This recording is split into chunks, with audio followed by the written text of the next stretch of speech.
Welcome to Actual Spinster. My name is Anna Marie, and I just thought I would record the opening to this little vlog I'm gonna try and do. It's March right now.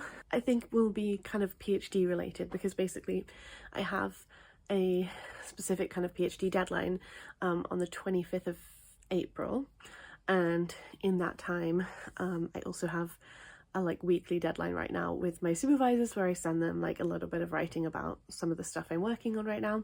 So I just kind of thought maybe it would be a cute vlog that I could kind of film and get some insight into my PhD kind of life and work, and then also just what I'm doing and thinking about and reading, and hopefully it will be interesting and enjoyable.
Today is the day that this little piece of writing that I've been working on is due, my weekly deadline. So that's what I'm going to work on today. But I wanted to show you this delicious carrot cake that I got to take home from a knitting night that I went to last night, which I maybe was a bit too tired for, but it's okay, it was nice. I'm gonna eat this. I'm gonna listen to I don't know, maybe an audiobook or maybe some podcasts. I'm gonna do a puzzle as I wake up, and then I'm gonna get working. I printed out my draft, which has a paragraph at the top, which is the synopsis of the short story that I'm working on, because my supervisors probably have not read these. They're not well known, and then the rest is me kind of writing about it.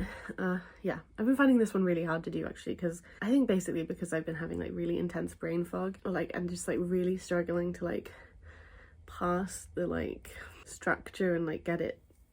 Yeah, just something's been really hard here, but I'm happy to be done with it today. And it's not supposed to be a polished piece of writing, it's just supposed to be preliminary kind of exploratory stuff, so that's good. And yeah, so it just needs to be vaguely coherent, which hopefully it is. Did I say that whilst I listen and eat my breakfast I'm gonna do a puzzle? I definitely was oh yes, I'm gonna finish it yesterday, and then or maybe I said that the day before, and it's just really hard. I'm at a really hard point, so I have not done that, so here's where I am.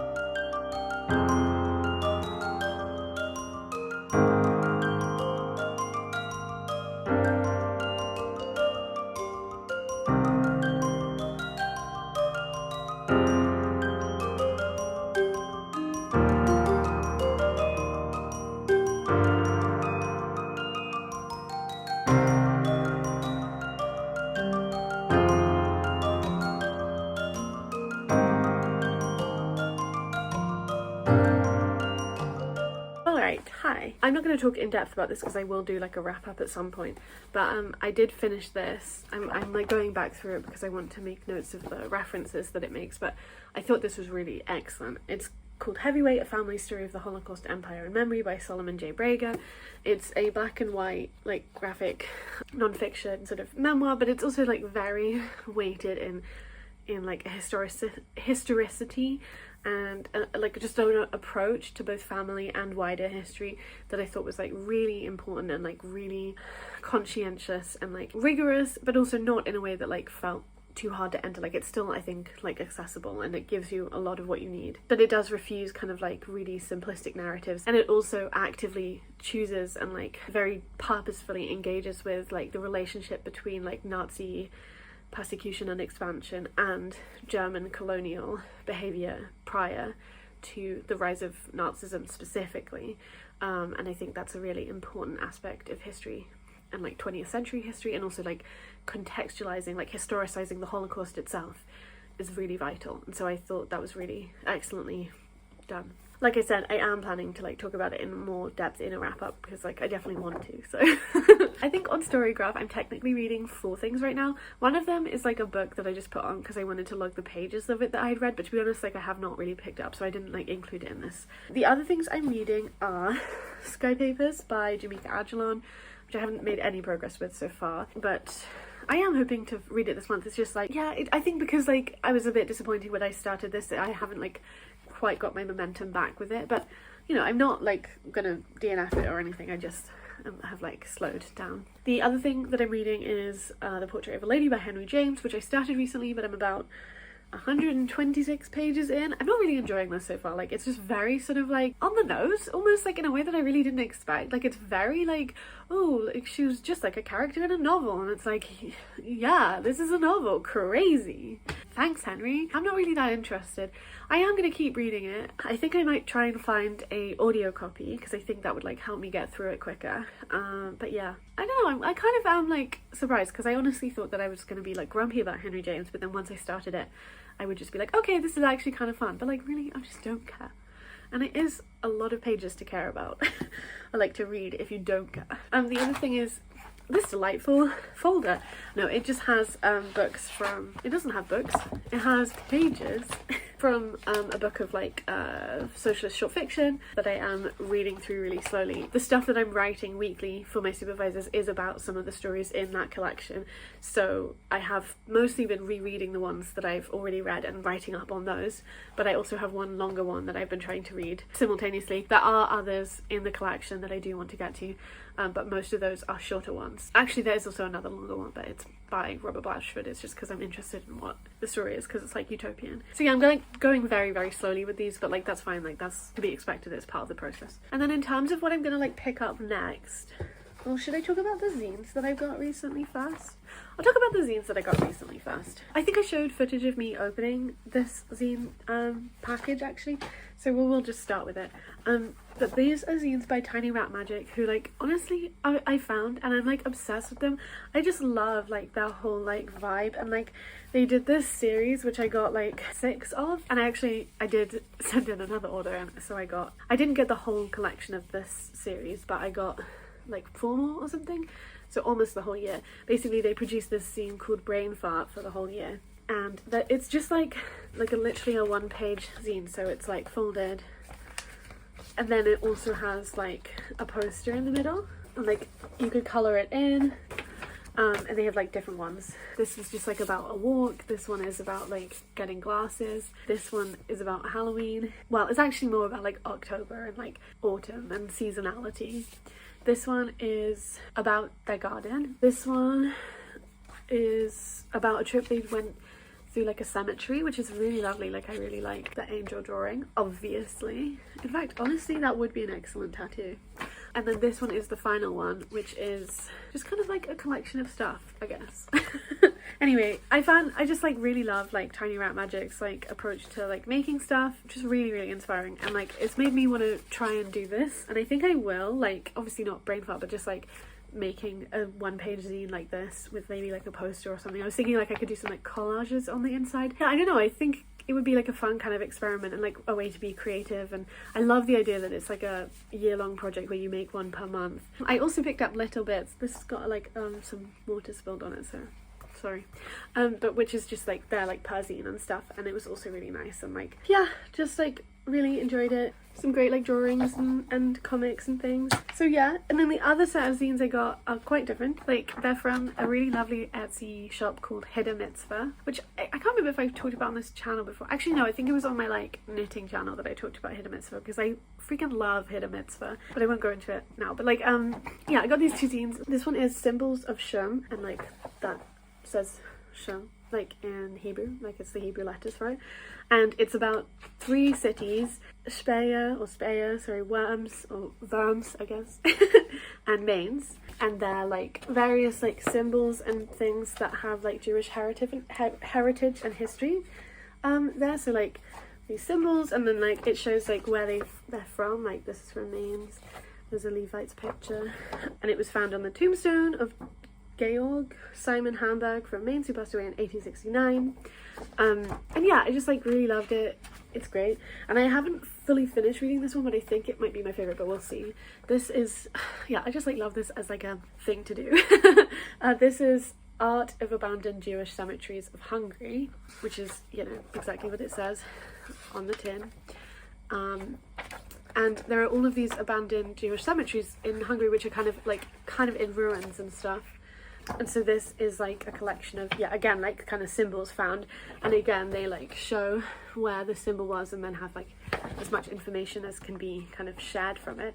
They also have all of the sites here at the back, so I'm like, should I plan a trip to go visit like Hungary's Jewish like abandoned cemeteries? Like I would kind of love that. Like I think that would be really beautiful.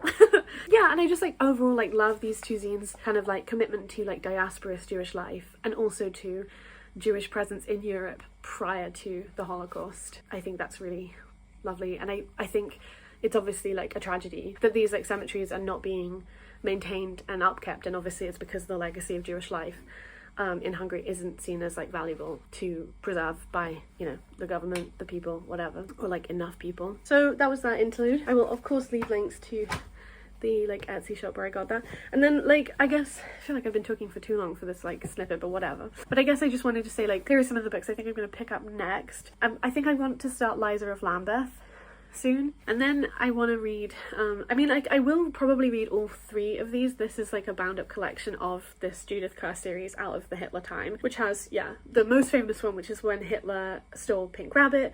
Then it has Bombs on Aunt Dainty, I think. Gosh, this is terrible font. A Small Person Far Away is the 3rd title.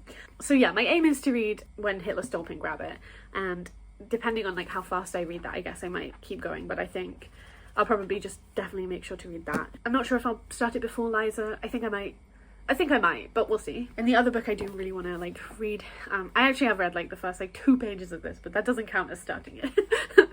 It's Mother Naked by Glenn James Brown. Also because I would like to have read this before the end of March, because that's when, I'm pretty sure that's when the like UK Republic of Consciousness Prize will be announced. Anyway, okay, I think that was like a long enough little chat. There was supposed to be a small little check-in, but hopefully you got a sense of my reading. I'll go and keep doing my work now.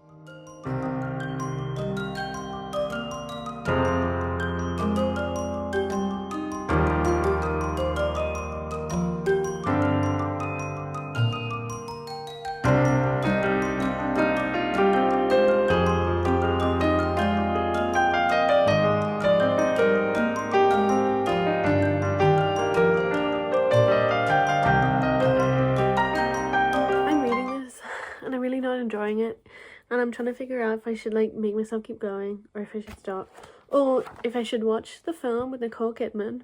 And obviously this is like a vlog, so if I ask your advice, like it's gonna be too late. Also sorry for the whole vibe of this. I'm sitting on the floor trying to decide.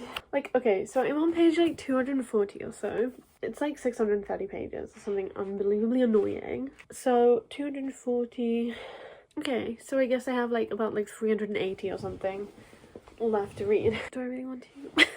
I kind of do want to know what's like gonna like happen, but I also really just don't care enough. I think like the writing style is not that it's like detailed, because it's not really giving me enough. It's just like boring.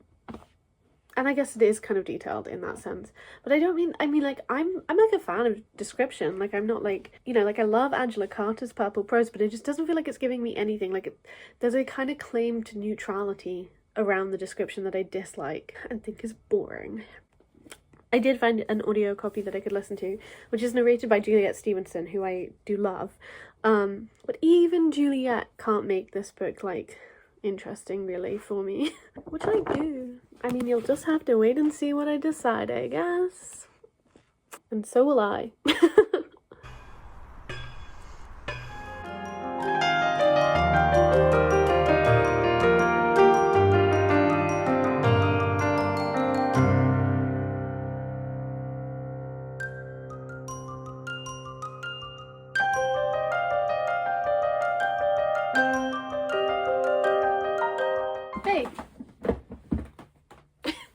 just wanted to do an update. I finished reading one of the books out of the 3 in here, When Hitler Stole Pink Rabbit, and I thought it was really good. I think I would give it probably like 4 stars. It was really vivid and it was really moving at points, and I think it also managed to engage with like the feelings of fear and danger in a way that felt very like well packaged and careful for children and child readers. This is like a pretty famous book, so you know, I'm sure most people know about it, but yeah. And I don't remember if I actually said anything, but basically it's just about the story of this German Jewish family who in the 1930s, in like 1933 I think, right before Hitler is elected, their dad, who is like an outspoken anti-Nazi person, he flees to Switzerland because he's concerned about what Hitler being elected would mean for him, and then his family like follow him to Switzerland, and it's just kind of about the story of like trying to find a home. I think it's like heavily autobiographical about Judith Kerr's life. And yeah, I mean, I would really like to read the next books in the series, but I think like I have lots that I have to be reading, so I'm not gonna do that yet. I did finish reading The Portrait of a Lady, but I read it in an unorthodox manner, shall we say, which is to say I skipped bits when I was like, this is really just too dull for me to keep reading, and I made sure to listen to the end because I did want to hear how it was ended in this book. I did end up watching the film, directed by Jane Campion, and I thought it was like an okay film. I definitely thought the film was better than the book, but I also felt like the film at points didn't quite get Isabel either as a character.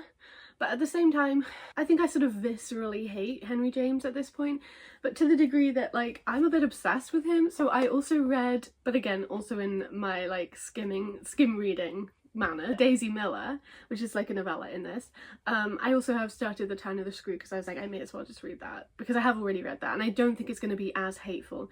But I'm sort of just obsessed with, yeah, like how much I hate Henry James. And I've been reading, I started kind of doing this to see, like when I was being like, this isn't very good and I'm not enjoying it, I started to like read like academic kind of reflections on or like engagements with various parts of Henry James's work. Not like super in-depth because partially I was like a little hesitant about spoilers and like I didn't want to just like immediately read everything, but I specifically have been reading, I mean I actually only read like a tiny amount of this so far, but I read a review or sort of like a overview I guess of some of James's letters in the LRB, London Review of Books, by Colm Toibin. So I read that and he referenced this book, and yeah, getting a sense of Henry James's letters also made me hate him even more so and think he was like a deeply sinister and disturbing man, especially in terms of how like the character that is the Portrait of a Lady, Isabel Archer, is inspired by a relation of his called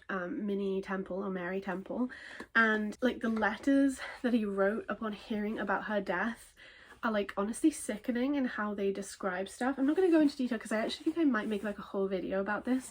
I also do want to keep doing more reading and I am also really interested in like race as a question in here, especially in the sense that like Caspar Goodwood, who's the good man in this as opposed to Osmond, is like a hardworking American in the sense that he's like a cotton owner, like mill owner, and obviously like this is in the 1870s, so the Civil War happened fairly recently and like cotton manufacturing is obviously heavily reliant on the labor, like on slave labor, on chattel slavery, so all of it feels pretty gross. And so I was also like trying to look for stuff that maybe like engage with that too, so I also want to try and find some stuff about that, I guess. I did start reading Liza of Lambeth, so that's great. I also started reading another book related to Henry James, but I won't be reading it like back to back. I'm just like picking and choosing what chapters are interesting to me or enrage me the most. And that's Henry James and the Woman Business by Alfred something. So yes, stewing in my intense hatred of Henry James right now. I have to work on my next chunk of writing for my supervisors for this week because it's the beginning of a new week and I'm very tired. So yeah, we'll see how it all goes, but that's a little update for now.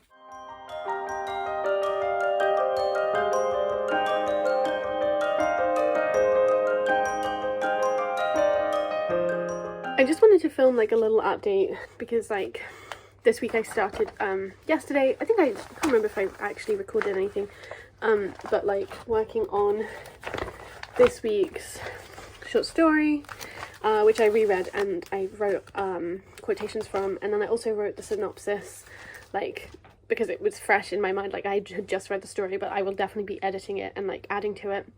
And then I'll be also writing more in depth about it. I actually did take today off as a break because I have to. I'm very like, you know, chronically ill and like fatigued or whatever, so I can't work 5 days in a row. And also because I obviously take Shabbat off and I have to prepare for Shabbat too, it means that like my week is kind of split. But I also wanted to film this little update because this is like a draft for the next piece I'm aiming to write for my new Substack, Heroines of Labour, which is related to my PhD, but it's like adjacent to it. I think I'm like figuring out the parameters of like the proximity I want it to be to the like specific research I'm doing like in this moment, as opposed to like this piece looks at stuff I did quite a while ago now, but will hopefully be interesting. Hopefully it's going to be about like the women's column, women suffragists, like socialist women suffragists, and time. It is focused on like limited women suffragists, as opposed to like my first piece for Heroines of Labour, which was focused actually more on like the erasure of adult suffragists in discussions about women's suffrage. I'll leave a link to the Substack in the description box, as well as that piece. And I'm not sure if this will be posted by the time the second piece is up, but obviously if it is, I guess I'll indicate in the description box too. This writing isn't like super priority, but I think it's like a useful exercise, and also like I would like to just be getting more into like I say productive, but I don't mean it in like a capital B productive, I just mean in a writing routine that is producing something. And I think this is like a good kind of way to get into that, which I also think is true of my weekly writing deadlines right now, although they are going to stop. I only have this story that I'm focusing on this week is the penultimate story I'll be focusing on for these weekly writing check-ins with my supervisors, because after that, for April, I need to spend time and focus more on like coalescing it all together into a piece to submit for my like APR panel, which is like this annual review that I have with people who are not my supervisors, where I write stuff and then we have like a panel discussion about it. It's obviously like a bit stressful and you have to write at least 5,000 words, but at the same time it can be really enjoyable to like talk about your work with other people who aren't your supervisors, who can either just like give you different insight, or they can just be like very supportive and nice. And yeah, okay, I think I've rambled enough for this, what was supposed to be fairly short update. Sorry about the lighting. I really never know how to end my updates in vlogs, because I'm so used to saying talk to you when I talk to you, bye, that like I come to the end of them and I want to say that, but like there's no point in saying that because this is a vlog, so there's gonna be more after this. But anyway.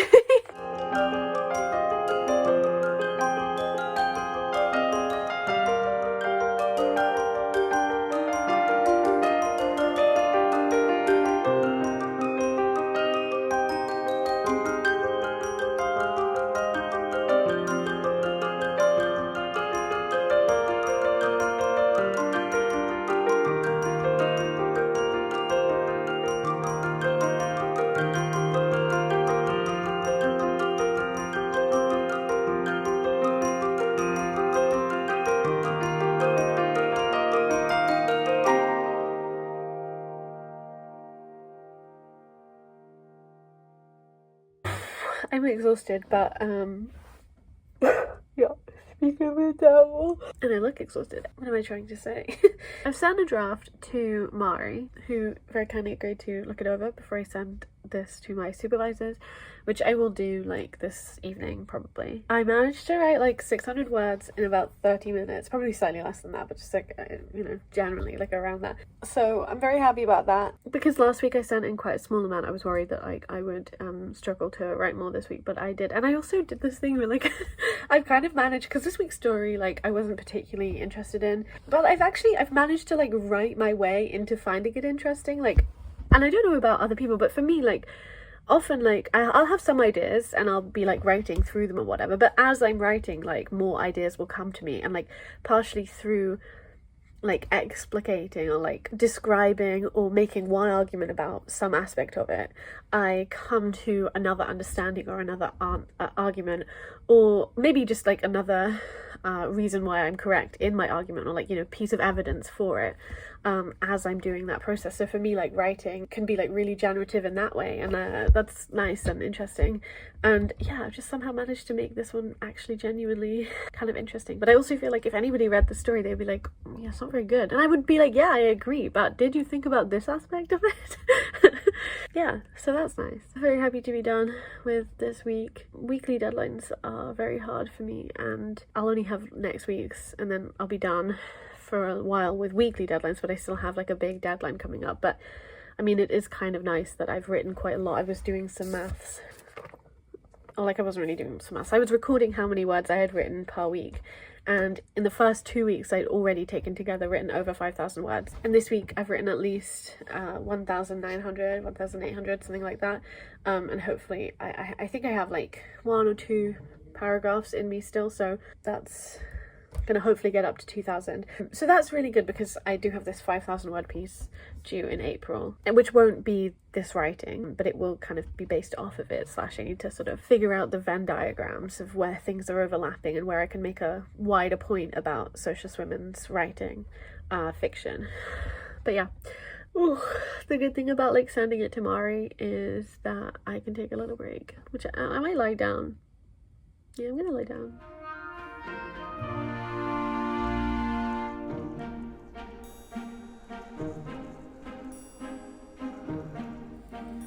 Hello. I failed at doing my my final week for this like deadline, like the weekly deadline, which I feel quite bad about, but I mean, my supervisors were fine with it, and I think it was the best decision. I just was like so exhausted I couldn't think anymore, which is obviously what you need to be doing if you're going to write stuff and read stuff. So I think it was a good idea to stop early and have an earlier break, and that way in April, which is very soon coming up, I can be hopefully a bit refreshed and ready to go again. And I don't want to like push myself to the level of total burnout, because that would obviously be a really stupid idea. Yeah, I mean, it feels like sad to kind of update like this, and I kind of don't want to, but I also thought like it might be a nice thing to share, because I feel like I'm sure there's lots of people who are doing a PhD like me and who are just like very tired, and sometimes things just aren't possible even if you want them to be, and it's easy to just like beat yourself up or look at other people, especially online, who you're like, wow, that person's doing so well and they're so productive, but you know, the reality of it is always a bit more complicated, at least. And especially, you know, this is also the reality of living with like chronic illnesses. Like, I am limited by them sometimes, and that's part of it, and accepting that is better than trying to fight against it and then just like fucking up your like fatigue and pain worse, because you know, I have been in more pain of course recently. So yeah, like I'm gonna leave it here, and hopefully I'll regroup, and hopefully I will also vlog it, but we'll see how it goes. Thank you so much for watching this video. If you want to leave like a little like bandaged wrapped heart emoji, that's like an emoji, right? In the description, but nope, in the comments, definitely do. Or I don't know, any other kind of emoji, then you definitely can. Otherwise, yeah, I will talk to you when I next talk to you. Bye.